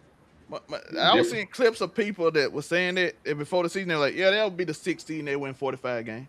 Yeah. Like the Spurs did not have a high estimation of how high it was going to go after the season start. They did not. They picked them to lose in the first round or second. They went to the championship. Not a failure to me. You go from having a 3rd pick in the draft to the NBA Finals. I don't know how that could be considered a failure. Without the starters, they only had, I think, 14 games of playoff experience, and they all came from Fox. So no starters ever played in the playoffs before. I don't know. People just do that. I do want to ask some quick ones though. We got some NBA offseason deals that's going around. I said valid or no because I didn't know if it was something going to actually go down, but they didn't. It got Giannis, Jaylen Brown, and De'Aaron Fox. I know Monday have been going on it. Some of the most random trades that I've ever seen that they just put in an NBA 2K trade thing and said it's going to happen. And people been believing it, so it's been hilarious to me. I mean, definitely. Before holiday goes, because I said if it wasn't Adam Schefter, Shams Charania, Brian Windhorst, or Chris Haynes, I don't give a fuck what these other people be busting out on Twitter every other. Because most of them ain't gonna be right. So I'm like, if them 4 ain't got the scoop, why would I expect you to have it before them? Just 9 times out of 10. Yeah, there's gonna be the odd one out. 9 times out of 10, especially about Giannis. Why the frick would I expect you to be this 3-team deal with Jaylen Brown going to Atlanta and Giannis going to Boston and the Milwaukee getting a crap ton of picks and who was going to Jaylen Brown was going to San Antonio and one of them, right? And Darren Fox was going to Boston with Carter Brown. What are we doing? Like, no, this is nonsense. Nonsense, I tell you. Nonsense. Yeah, I agree with Monray. Super nonsense. You just been seeing every offseason we see a bevy of these 2K association ass trades and shit that people be trying. Like the Jaylen Brown, Giannis, and whatever Atlanta. To me, that trade just makes no sense at all for all three teams involved. So I don't know why any of them would partake in that. You know what I mean? And if you Milwaukee, why the fuck would you give Boston Giannis? Like, I mean, why would you keep him in the same conference? You know what I mean? And then give him to arguably the best team in the conference. That makes no sense. You know what I mean? And then the other trade that I seen that pissed me off that's supposed to be discussed is the Mavericks trading for Joel Embiid, which would be the stupidest trade since Luka for Anthony Davis. You know what I mean? Y'all give him some ACL, y'all might have some. Gotta find some ACLs though. Nah, I'm good on Embiid, dog. Like, I mean, if this was 5 years ago or something, I'd be like, all right, maybe, but nah. Yeah, I mean, you gonna get Embiid and get what? 40 games out of him? You know what I mean? If that. So no, I mean, these trades that's popping up now don't make no sense. You know what I mean?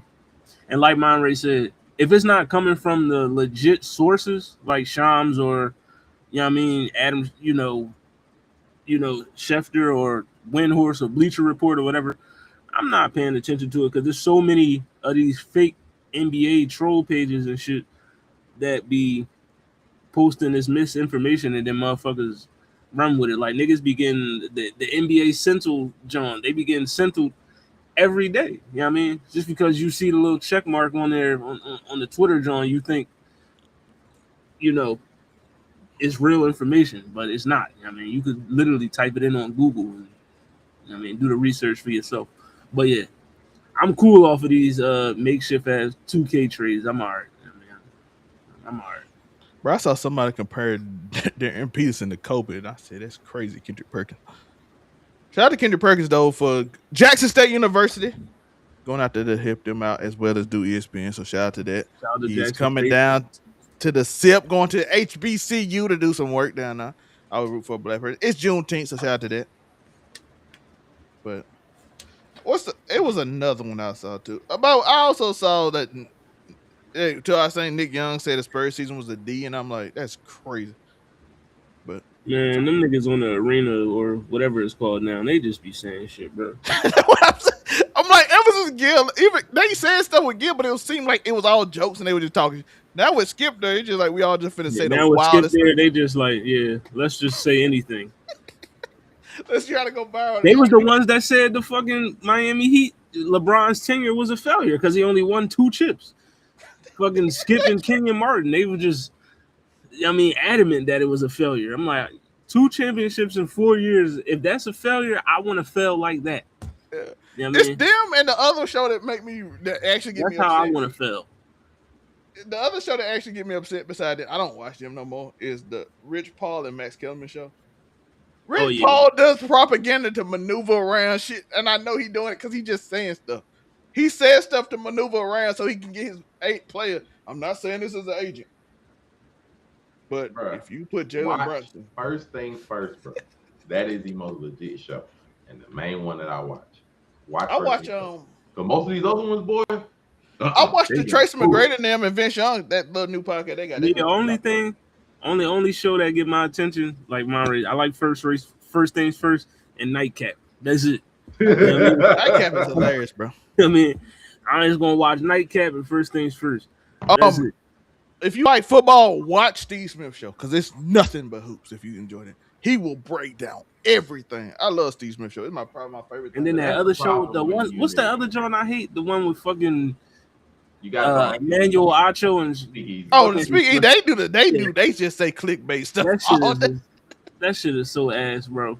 And I love LaShawn McCoy, but come on, man. That's what I've learned, bro. When you in this podcast era and everybody having multiple podcasts and stuff, that a good chunk of them about to be some bullshit. That's what I want. Let's talk about this bullshit. They'll be out here just spitting out random bullshit. Like, what the fuck? Like we yo, God. And then of course the main shows, they gotta stay relevant. So, some of them gonna be sitting up here talking about, Tyler Hero done more in the last 5 years than, Giannis Antetokounmpo, because they're just, Michael Wilbur is wild for saying this. I don't give a fuck if Giannis has been hurt for 3 of them years. You ain't gonna sit here and glaze me into believing that Tyler Hero has been worth more to the Miami Heat than the Milwaukee Bucks and Giannis. I'm sorry, you're just not gonna glaze. Tell you, the game ain't been the same since Skip told Shannon to put his glasses back on. I mean, it ain't been the same ever since. But I do want to talk about this before we get off. The ESPN is now doing NILs. As we saw, the number 2 basketball player in the country, the guys, and the number 1 girl in the country is getting NILs from ESPN. But they also, this is why I say ethics, yay or nay. Is it ethical? Is it ethical for them to do rankings as well? Because would they not be incentivized to put the person they paying a little higher? Do y'all think that's ethical? Yeah, I mean, when you put it in that, like, I would have to say no. This kind of look, that's what I thought. I mean, this dude kind of looks suspicious. Like, I mean, what if a few players Hollywood say no to your deal because they want another deal? So do you put, and they just all of a sudden the ranking go down 1 or 2? Right. You know what I mean? I was ranked 5th, and I said no to this ESPN NIL. Now I'm 11th. You know what I mean? Well, he didn't play well in the playoffs. In the high school playoffs last year. I mean, if I'm gonna be fair, no, it's not ethical. But ESPN ain't been ethical to me in years. So I'm like, it's like what am I gonna sit here and worry about it? They ain't been ethical in years. Like they ain't been 100% truth telling. Depending on the show you watch, like I'm gonna sit here and be like expect them to do ethical now. Like no, like I just have not. I've seen ups and downs and manipulation all through the media boards. I ain't gonna sit here and like this is surprising. Like they're doing NILs and well, all right then. So I guess whoever gets that nice lucrative contract gonna be top 5. I just literally saw the same ESPN boost the heck out of Wemby being the best player in the world. After a double overtime game and a lucky shot. I've seen them also be like Anthony Edwards, the next coming of Michael Jordan. Why the heck I'm gonna sit here and be like they're ethical when they haven't been ethical in years? I think they call him Michael Jordan's son. Like what? I raged that day when they said that bullshit. I'm like, no, the freak is not. Like, no. Anthony Edwards, MJ's son. No, Anthony Edwards and Jimmy Butler is oh my gosh, apparently Michael Jordan's children. You know what I mean? So like I said, no, I didn't know it ain't ethical, but no, I ain't surprised. Yeah. We got one more topic, and then we're gonna get out of here. Should yay or nay ethics? Even though I misspelled ethics, ignore that. But an NFL team should take a shot on Brendan Sorsby. If you don't know, Brendan Sorsby decided not to go back to Texas Tech after his gambling scandal that he bet on his own team. So he decided not to go back to Texas after he got an injunction which would allow him to play from the Texas Tech judges, which I thought was crazy that all the judges was from that school, so they let him play. He decided to go to the supplemental draft anyway. Is it ethical as a team to take a man that gamble on his own team? Hell no. But, this is the NFL. They've ignored people's nefarious activities before. Like, people have abused women and done a bunch of things and still been able to play. You had a prominent quarterback sexually assault a woman, and he probably missed a total of 4 games because of that. You know what I mean? They were married. You had a NFL player go to a concert and call a group of black people the N-word, and they send them to sensitivity training.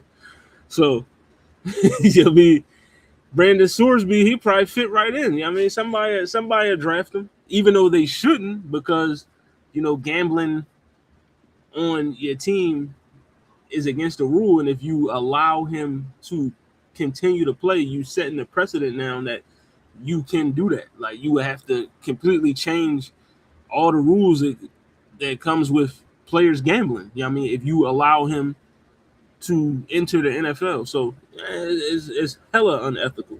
You know what I mean? And I ain't even know who this Brandon Sorsby nigga was until this situation happened. So is he even good enough to be in the league? You know what I mean? That should be the like are you good enough to even be an NFL quarterback? He was decent at Texas Tech. I don't know about. Cause like I don't even know the ball. Like I ain't hear you until you started gambling. You know what I mean? And I don't know. Maybe I just ain't care about Texas Tech enough last year, but I ain't know this nigga until this situation came about. So I'm gonna just say no, because it just sets a bad precedent. I mean, if you allow him to enter the league, you're gonna have to look past everybody else that's gambling. You know what I mean? Like, what's the nigga that just got banned from the NBA? Michael Porter Jr., brother. You might as well bring him back. You know what I mean? Let him come back and play if Brandon Sorsby can still get in. You know what I mean? I just think it's going to set a bad precedent across all sports. You know what I mean? Like, it should be what it is. You can't gamble. And if you do that, you got to face the consequences. Yeah. Monray?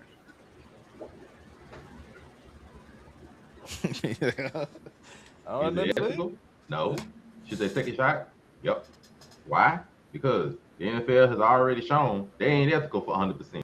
They have already swept a good number of stuff under the rug. Case in point, in recent memory, Calvin Ridley was guilty of betting on teams in the NFL. He missed a year and he is currently playing. He's a wide receiver. Deshaun Watson had 27 civil lawsuits of sexual misconduct against women. Got the biggest, most guaranteed contract in NFL history immediately afterwards.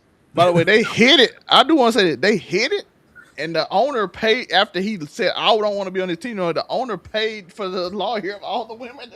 So, like he got the most guaranteed NFL contract that they are still paying him, mind you, in the NFL history. Let's. So Rashee Rice is currently in problems right now for possible domestic violence and other drug or issue related items.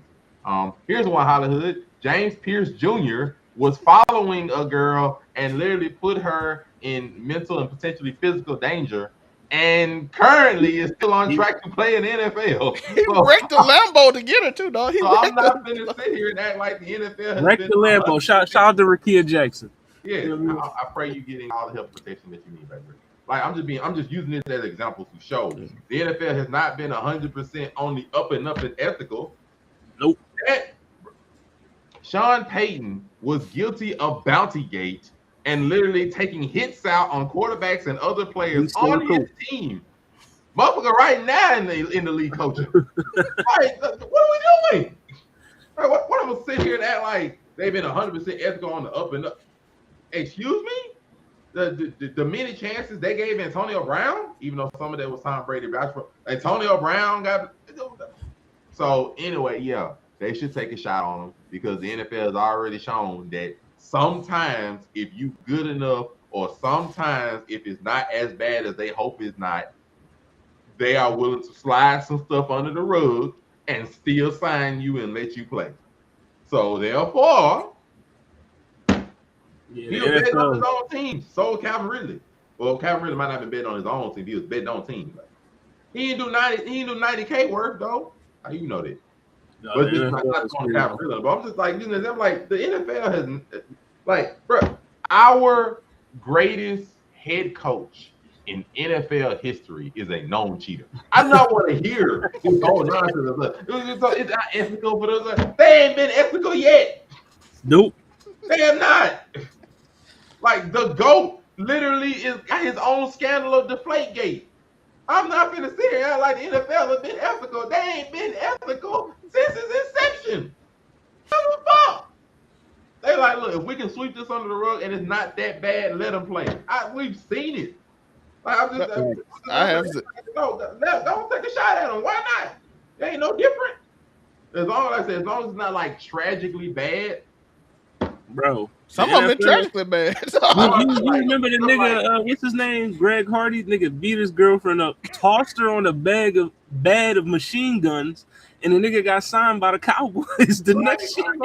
Yeah, there's been some instances like the Ray Rice incident, Come on, they refused to dog. let that go, or the Henry Ruggs incident, they refused to let that go. I get they have limits. I'm not Right. saying NFL Henry is Ruggs hard. was They have bad. limits, but I'm not gonna act like they're ethical. Like they're not 100% ethical. I mean, the Patriots They had slide under the Aaron Hernandez was in the league. Aaron Hernandez was in the league. That's he all was you need. murdering people. Like, if they can lift them and let them slide under the rug. He was a mass murderer. He was catching touchdowns from Tom Brady. I'm like, And they said the only reason he didn't murder more people because Tim Tebow was keeping him from killing. Tim Tebow prayers was keeping. like, That's a I crazy had story. more issue with Tim it. Tebow prayers was. Yo, I have had you more seen the story about that issue with Florida they team? reinstating them than the No, that freaking Florida team was NFL. crazy. They had NFL don't even Tebow, surprise me. They let them- Hernandez, Cam Newton on the same roster. Brandon Spikes. Brandon Spikes. Spikes. What's the other dude name? Brandon whatever name. Who else? Percy Harvin was on that team. They said Percy Harvin was wild too. They like, Percy Harvin might have killed somebody. They said Tim Tebow prayers kept that team together. Yeah, Tim Tebow was talking to God a lot with that team. You know what I They mean? even they said it. Hernandez said it. He's bro, like, yo, like, Tim we Tebow literally prayed had- me from killing people. We had players like Nadam King Sue and Vontaze Burfict being the Draymond Green in the NFL. Mother, let them play. Yeah, Vontaze Burfict, the reason why AD wilding out now. Hey man, I promise Yeah, I've never yeah, seen bro. something so direct that happened directly and it changed the man. Freaking You know, he used to be nonsense. quiet. He used to be quiet and didn't say a word.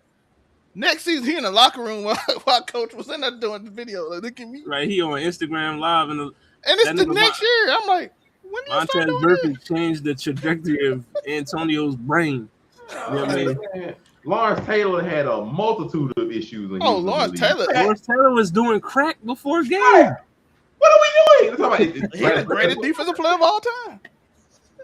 Hey, like the NFL let ethics go a while ago. They Dog, just have imagine- limits on how far they willing to throw under the rug. They have limits, but the ethics. Bro, the go nigga a was while hitting the crack pipe and then getting 4 sacks in the same after. like a while ago. That Hey, what he say in the interview? Y'all used to do drugs in locker room. Y'all don't? How you take all these hits and don't do drugs? That nigga was coke. That's why he was so ferocious. He was coked up the whole fucking time. I bet Deacon Jones was too, just slapping his head. The white New powder on the York side of it. Giants just had a whole kerfuffle because Jackson Dart out there introducing Donald Trump in pep rallies and stuff. We just had more struggles and strife and debates and stuff. Like, what are we just talking about? Some ethics. The NFL let ethics go decades ago. Decades. You're talking about some ethics. What? Yeah, I mean, you can't be ethical and a billionaire. You know what I mean? I'm like, wait a minute, bro. They let that go a while. The two don't go hand in hand. Merch coming soon, by the way.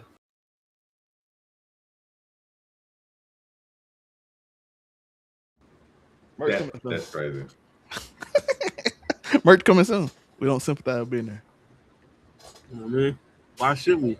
I'm just like, bro. I'm like, y'all remember some of the people we didn't have?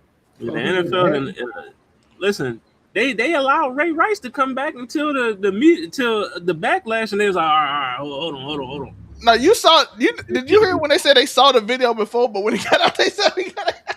That's too much. Okay, they seen it. They're like, yeah, we saw the video. It was all right. We're gonna suspend them 2 games, and then The video came out. It's like, oh, video was like, oh, they was like, all right, the whole season. Right. You know what I mean? Y'all remember Michael Irvin? He knocked got hella- put on probation for being caught with some. Like, what are we talking about? Some ethics. shout out to Jane Like, Harden. some of the greats literally had crap that was just like the NFL. Like, all right, just ban him for a couple of games. The nigga from the Panthers, Ray Caruth, the nigga killed his baby mom and his. Listen, man. Bro, like we sitting there like Michael Vick literally had a whole dog fighting thing, bro. And He got played after he came. What are we doing? To be fair, he got punished way more than all the rest of them did. I'm sitting there like, Yeah, bro, Mike Vick did do 2 years. He got punished more than everybody else did. But Man, what they do, we Listen, know white people love their dog, as a bro. teenager, as a Falcons fan, when that shit happened, bro, I was devastated because I'm like, man, we about to be ass again. And what happened? I was just shocked. We was ass until our Lord and Savior Matt Ryan came and saved us. You know what I mean? But yeah, I was hurt when Vic got booked. Boy, I was hurt. I couldn't believe it. I'm like, nigga, I'm like, do y'all not understand the NFL? I ain't gonna lie, Like, it felt like culture got set back a few years when so McAfee went to I'm like, bro, I'm like, bro, what is you doing? Yeah, man. that nigga was culture for a little bit. That nigga in Atlanta was culture, dog. Everybody wanted to be Vic. Bro, they ask Andrew Luck and every quarterback now who they wanted to be when they grew up, they all say Michael Vick. Mike Vick.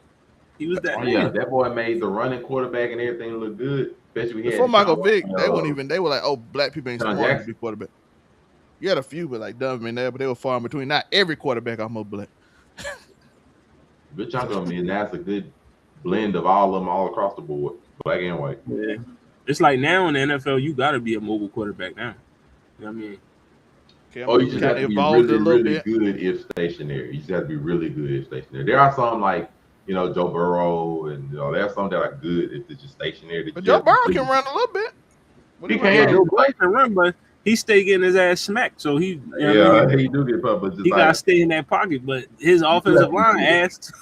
or like Matthew Stafford. Matthew Stafford don't like running. Matthew Stafford not a runner. Yeah, Matthew Stafford ain't. But he also old school too, though. But it's like you just have to be really good if you're throwing the ball. Just a pure throw. You just have to be really good. Like, and I even respect like some other ones like Jared Goff is relatively good in the pocket. He's a solid quarterback, stuff like that. Like you just have to be good. It's just the running quarterback is becoming a lot more common now. Very true, but there are a number of that just still solid. Yeah, we'll see. But that's the show for today. James Harden was booked in Houston. Ain't gonna speak too much on, but my boy, you too old. You too old, bro. Free my nigga James Harden. You too old to be doing this, James. I'm being for real, bro. You way too old to be doing this. Free Harden. I don't know what he did, but free. Well, what did he do? Let's see, so I can actually give you out a story. I don't want to be putting. James, yeah, he got so much clout with the strippers. Ain't no pole dancers belly him out yet. It was a gun charge. Oh, he got gun related charges. Oh yeah, but nope. Well, it was I think he was having one and he's not licensed to have it, something like that. He in Texas, so he probably had to keep that thing on special use. So, but get it legally, my guy. Get it legal. It's open carry. Get you a legal firearm. Man. Yeah, it's getting thrown under the rug already. In Texas, it's not hard to get. It's Texas, dog. You can just go to Walmart and get this shit. They'll give it to you. You know, Walmart, you get your license. They be like, hey, you know how to hold a gun? There's a little point. You know how you put the gun in? Just, all right, you good. Yeah. It's Texas, dog. How you in Texas not getting your gun license?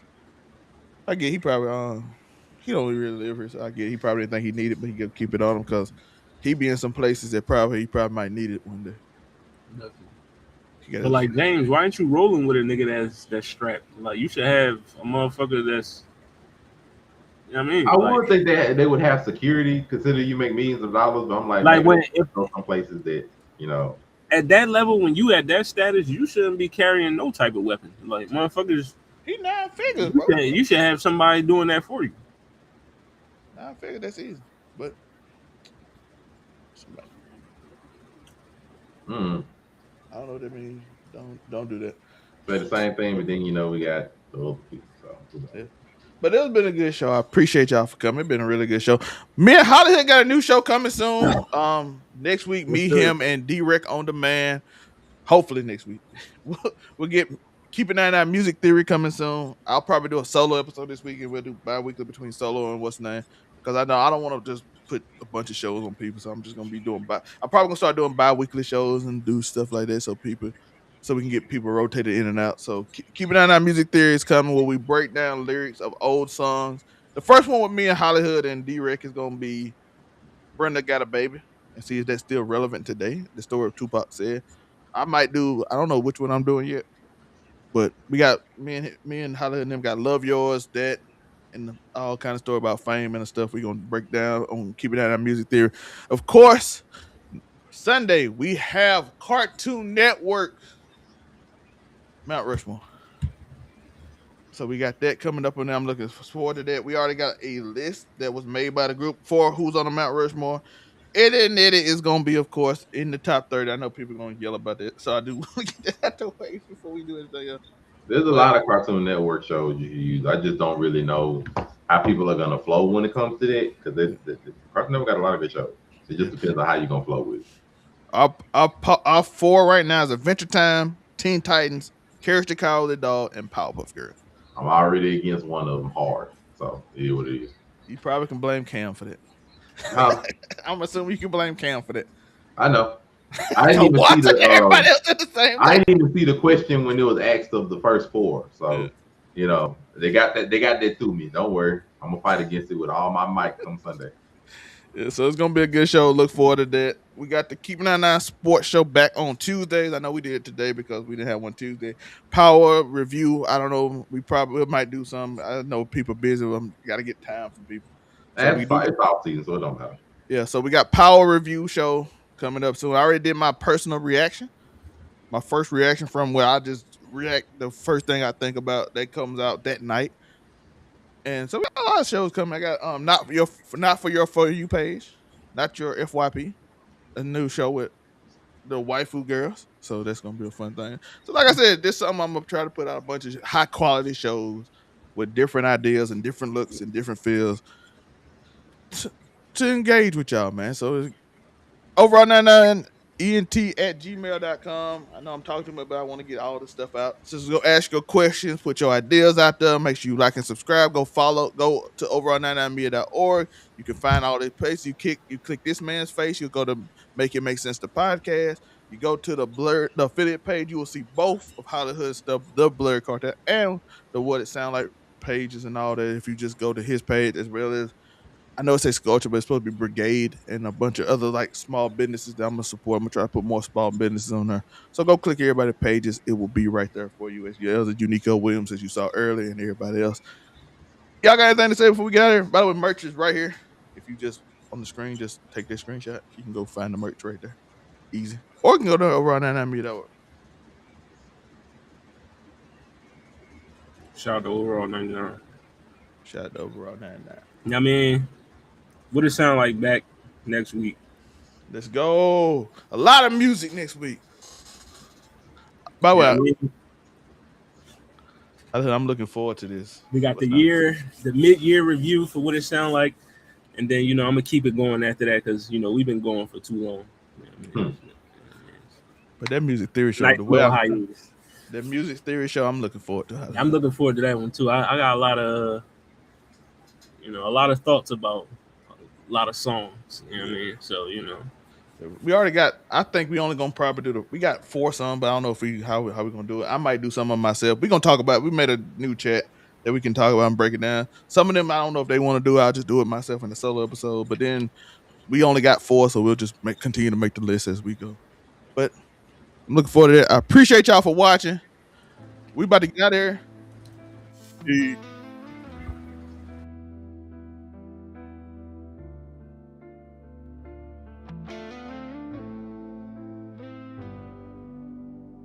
Lights dim, low shadows stretch long. Courtroom chaos, sports all wrong. The fraud judge speaks no truth at all. Who will rise? Who will fall?